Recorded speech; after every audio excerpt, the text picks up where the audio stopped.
Vaccines, the immune system, and immunization. 30 trillion.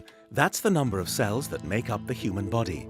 Beyond that, at least that many bacteria, fungi, viruses, and protozoa call each one of us home. Our immune system has the difficult task of distinguishing between our own cells and foreign cells, and between healthy and sick ones. The body has two different modes of defense. The innate immune response triggers immediately once a pathogen is detected in our body. It always operates in the same way and fends off about 95% of infections. By contrast, the adaptive immune response takes time to come into effect. It operates by developing defense mechanisms to fight off a specific pathogen. In the process, memory cells are created. They help to prevent a new outbreak, a second infection, or further transmission of the disease. A highly effective system.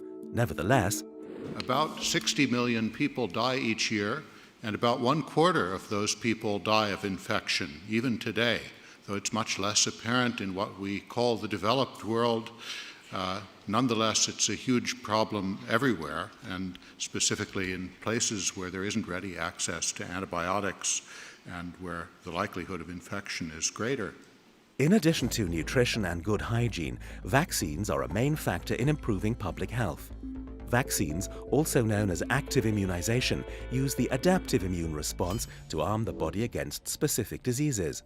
Samples of the pathogen, either dead or alive but in a weakened state, are injected into the patient.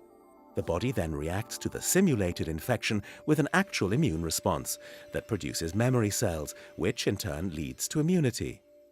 If an infection is already in progress, or the patient's immunization history can't be determined due to injury or time pressure, there's also an option known as passive immunization.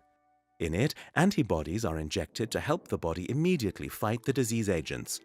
Protection only lasts 6 to 8 weeks, however, because the body doesn't produce memory cells of its own. Emil von Behring used passive immunization to cure children with diphtheria. He was awarded the first Nobel Prize in Physiology or Medicine for this work.